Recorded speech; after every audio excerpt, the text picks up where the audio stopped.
നമസ്കാരം. പെരിയ ഇരട്ടക്കൊലപാതകത്തിൻ്റെ വിധി വന്നിരിക്കുന്നു.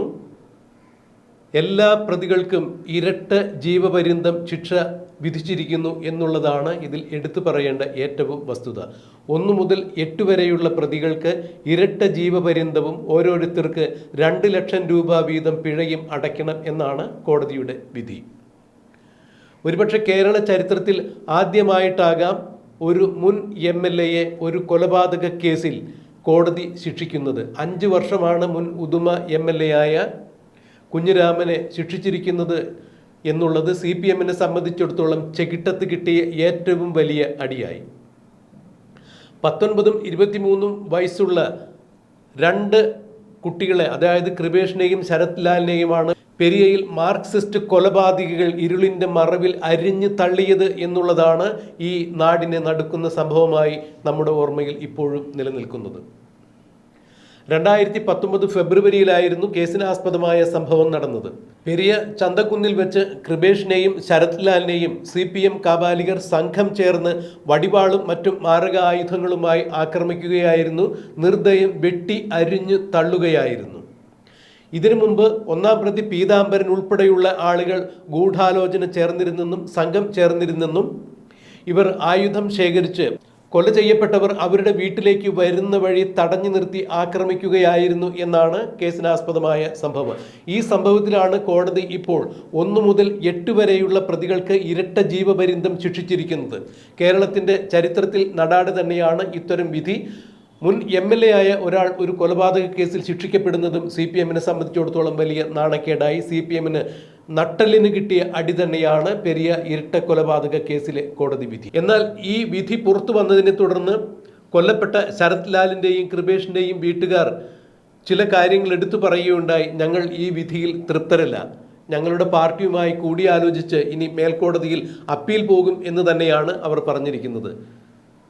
തങ്ങളുടെ ഉറ്റവരെയും ഉടയവരെയും വെട്ടിയരിഞ്ഞ് തള്ളിയ ആളുകൾക്ക് ജയിലിൽ സുഖവാസം അനുഷ്ഠിക്കുന്നതിന് വേണ്ടി ഇരട്ട ജീവപര്യന്തം ശിക്ഷ വിധിച്ചതിൽ ഞങ്ങൾ ഒരു കാരണവശാലും സംതൃപ്തരല്ല. അവർ ജയിലിൽ സുഖവാസം അനുഷ്ഠിക്കുകയായിരിക്കും. TP ചന്ദ്രശേഖരൻ വധത്തിലെ പ്രതികൾ ജയിലിൽ സുഖവാസം അനുഷ്ഠിക്കുന്ന സംഭവം അനുസ്മരിച്ചുകൊണ്ട് തന്നെയാണ് അവർ ഇത്തരത്തിലൊരു പ്രതികരണം നടത്തിയിരിക്കുന്നത്. ഈ കേസിലെ എല്ലാ പ്രതികൾക്കും വധശിക്ഷ കിട്ടുന്നതുവരെ ഞങ്ങൾ നിയമപോരാട്ടം തുടരും എന്ന് തന്നെയാണ് വിധി പ്രസ്താവം വന്ന ഉടനെ തന്നെ ശരത് ലാലിൻ്റെയും കൃപേഷിൻ്റെയും ബന്ധുക്കൾ പ്രതികരിച്ചത്. അതെന്ത് തന്നെയായാലും CPM-നെ സംബന്ധിച്ചിടത്തോളം വീണ്ടും ഒരു നാണക്കേടായി, കൂനിന്മേൽ കുരുവായി എന്ന അവസ്ഥയിലായി പെരിയ ഇരട്ട കൊലപാതക കേസിൻ്റെ വിധി. 2025 തദ്ദേശ സ്വയംഭരണ സ്ഥാപനങ്ങളിലേക്കുള്ള തെരഞ്ഞെടുപ്പ് വരാനിരിക്കുന്നു. 2026 നിയമസഭാ തെരഞ്ഞെടുപ്പ് വരാനിരിക്കുന്നു. CPM എന്ന് പറഞ്ഞാൽ അക്രമ രാഷ്ട്രീയത്തിൻ്റെ വക്താക്കളാണ് എന്ന് വീണ്ടും ജനങ്ങൾക്ക് ബോധ്യമാകുന്ന രീതിയിൽ തന്നെയാണ് ഇപ്പോൾ കോടതി വിധി വന്നിരിക്കുന്നത്. പിണറായി വിജയൻ എന്ന CPM-ന്റെ മുഖ്യമന്ത്രിക്കും CPM-ന്റെ സംസ്ഥാന സെക്രട്ടറിയായ MV ഗോവിന്ദനുമെല്ലാം ഇത് വളരെ നാണക്കേട് തന്നെ ഉണ്ടാക്കിയിരിക്കുന്നു. കേരള പോലീസും ക്രൈംബ്രാഞ്ചും അന്വേഷിച്ചിട്ട് പെരിയ ഇരട്ട കൊലപാതകത്തിൻ്റെ കേസുകൾ തേച്ചുമാച്ച് കളയുന്നതിന് മാത്രമാണ് അവർ നിന്നത്. അതുകൊണ്ട് തന്നെ ഈ കേസിൻ്റെ വിധി വന്നപ്പോൾ അത് കേരള പോലീസിനും ക്രൈംബ്രാഞ്ചിൻ്റെയും മുഖമടച്ച് കിട്ടിയ വലിയ അടി തന്നെയായി മാറിയിരിക്കുന്നു. CBI ഈ കേസിൽ വന്നു കഴിഞ്ഞപ്പോൾ നഷ്ടപ്പെട്ട എല്ലാ തെളിവുകളും കണ്ടെടുക്കുകയും പ്രതികൾ കുറ്റക്കാരാണെന്നും ഇവർ ഗൂഢാലോചന ചേർന്നതിന് തെളിവുണ്ടെന്നും സംഘം ചേർന്നതിന് തെളിവുണ്ടെന്നും ഗൂഢാലോചന നടത്തിയതും കൊലപാതക കുറ്റം നടത്തിയതും നാട്ടിൽ അരാജകത്വം സൃഷ്ടിച്ചതിനുമെല്ലാം ഇവർക്ക് കേസ് ചുമത്തിയിരിക്കുന്നു. വലിയ വലിയ കുറ്റങ്ങൾ തന്നെയാണ് ഇവയെല്ലാം. ഗൂഢാലോചന നടത്തുക, 2 പേരെ മനഃപൂർവ്വം കൊല്ലുക എന്നുള്ള ഉദ്ദേശത്തോടു കൂടി ഗൂഢാലോചന നടത്തുക, സംഘം ചേരുക, ആയുധങ്ങൾ കൈവശം വയ്ക്കുക, ഇവരെ വഴിയിൽ തടഞ്ഞു നിർത്തി കൊല ചെയ്യുക, നാട്ടിൽ അരാജകത്വം സൃഷ്ടിക്കുക, ഇത്തരം നിരവധി ക്രിമിനൽ കുറ്റങ്ങൾ തന്നെയാണ് പ്രതികൾക്ക് മേൽ കോടതി ചുമത്തിയിരിക്കുന്നത്. അതുകൊണ്ട് തന്നെ 1 മുതൽ 8 വരെയുള്ള പ്രതികൾക്ക് ഇരട്ട ജീവപര്യന്തം തന്നെയാണ് കോടതി ശിക്ഷിച്ചിരിക്കുന്നത്. കോടതിയുടെ നിയമവ്യവഹാരങ്ങളെ സംബന്ധിച്ചിടത്തോളം എടുത്തു പറയേണ്ട ഒരു വിധി തന്നെയാണ് ഇതെങ്കിലും ഞങ്ങൾ ഈ കാര്യത്തിൽ ഒരു കാരണവശാലും തൃപ്തരല്ല, പ്രതികൾക്ക് വധശിക്ഷ തന്നെ കൊടുക്കേണ്ടതായിരുന്നു എന്നാണ് കൊല്ലപ്പെട്ട കൃപേഷിൻ്റെയും ശരത് ലാലിൻ്റെയും കുടുംബക്കാർ പറഞ്ഞത്. എന്തായാലും പാർട്ടിയുമായി കൂടിയാലോചിച്ച് മേൽനടപടികൾ സ്വീകരിക്കും എന്നവർ പറയുമ്പോൾ കോൺഗ്രസ്സുകാരാവട്ടെ ഈ വിധി ന്യായം തന്നെയാണ് എന്ന് പറയുന്നു. എന്തായാലും കൂടുതൽ ശിക്ഷ പ്രതികൾക്ക് ലഭിക്കേണ്ടത് തന്നെയാണ്. എങ്കിലും കോടതി കൃത്യമായി തന്നെ ഇതിൽ ഗൂഢാലോചന കണ്ടെത്തിയിരിക്കുന്നു, കൊലക്കുറ്റം കണ്ടെത്തിയിരിക്കുന്നു.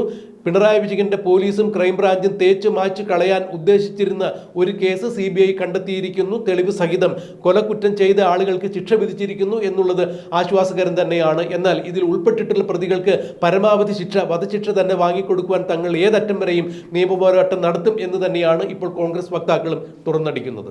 CPM എക്കാലത്തും അക്രമ രാഷ്ട്രീയത്തിന്റെ വക്താക്കളാണ്. ആദർശപരമായി തങ്ങൾക്കെതിരെ വരുന്ന ആളുകളെ ആദർശപരമായി നേരിടാനല്ലാതെ കായികമായി അവരെ ഉന്മൂലനം ചെയ്യുന്ന കൊലപാതക രാഷ്ട്രീയത്തിന്റെ വക്താക്കളാണ് CPM എന്നുള്ളതിന്റെ ഏറ്റവും പുതിയ ദൃഷ്ടാന്തം തന്നെയാണ് ഇപ്പോൾ പെരിയ ഇരട്ടക്കൊലപാതകം കേസിന്റെ വിധി വന്നതോടുകൂടി ജനങ്ങൾക്ക് ബോധ്യമായിരിക്കുന്നത്. CPM എന്ന് പറഞ്ഞാൽ കൊലപാതക പാർട്ടി തന്നെയാണ് എന്നുള്ളൊരു വിശ്വാസം ജനങ്ങളിൽ രൂഢാമൂലമാകുവാൻ ഈ വിധിക്ക് സാധിച്ചു എന്നുള്ളതാണ് രാഷ്ട്രീയ നിരീക്ഷകർ ഉൾപ്പെടെയുള്ള ആളുകൾ ചൂണ്ടിക്കാണിക്കുന്നത്.